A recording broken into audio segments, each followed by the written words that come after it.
Hi hello నేను miss Shravs. ఇప్పుడు మీరు చూస్తుంది చికెన్ పులావ్. ఇప్పుడు దాని తయారీ విధానం చూసేద్దామా. చికెన్, 1 స్పూన్ పసుపు,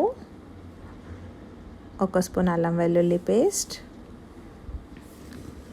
2 స్పూన్ల కారం మీ రుచికి తగినట్టు మీరు వేసుకోవచ్చు, 1 spoon garam masala, trick chicken masala నేను వాడుతున్నది, మీరు మీ ఇష్టం ఉంది వాడచ్చు. ఉప్పు మీ రుచికి తగినట్టు, 1 కప్పు పెరుగు, నిమ్మరసం వేసుకొని బాగా కలుపుకొని మూత పెట్టి ఒక 15 నిమిషాలు పక్కన ఉంచుకోవాలి. 1 గ్లాసు బియ్యానికి 2 గ్లాసుల వాటర్ పోసుకొని నానబెట్టుకోవాలి. ఇప్పుడు 2 పెద్ద ఉల్లిపాయలు, బోజ్వరాకు, 4 లవంగాలు, 3 ఇలాచీలు, 2 ఆకులు, 3 మిరియాలు, సాజీరా.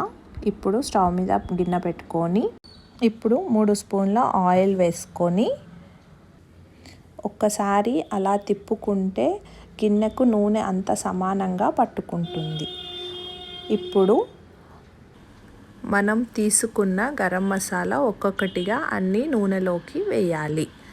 కొంచెం అవి చిటపటలాడుతుంటే ఉల్లిపాయలు వేసి మగ్గించుకోవాలి.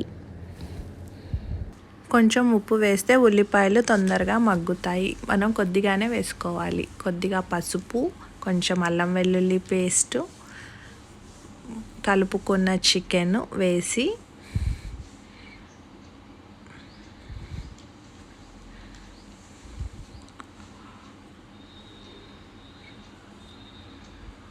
బాగా కలుపుకొని ఒక 10 నిమిషాలు హై ఫ్లేమ్ పైన ఉడికించుకోవాలి.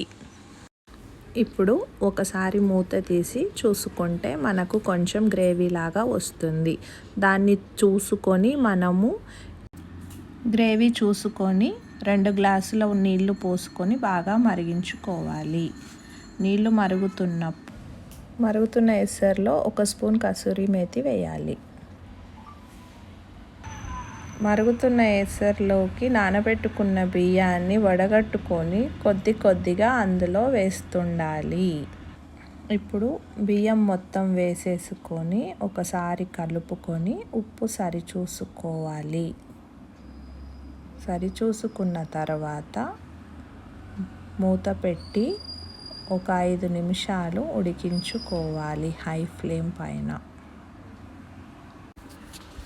ఒకసారి మూత తీసుకున్న తర్వాత ఎసరంతా బాగా దగ్గరకు వస్తుంది. వచ్చిన తర్వాత ఒకసారి అన్నాన్ని చెక్ చేసుకొని బాగా కలిపి పుదీనా, కొత్తిమీర, ఒక 2 స్పూన్ల నెయ్యి వేసి కలుపుకున్న తర్వాత మూత పెట్టి వేరొక స్టవ్ మీద ప్యాన్ పెట్టి దాన్ని ప్రీహీట్ చేసుకొని ఒక 10 నిమిషాలు ఈ గిన్నెను దానిపై పెట్టి మనము 10 మినిట్స్ దమ్ చేసుకోవాలి.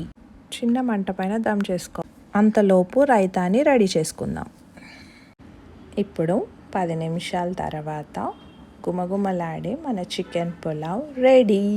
నచ్చితే like, share and subscribe to my channel vlogs with Shravs.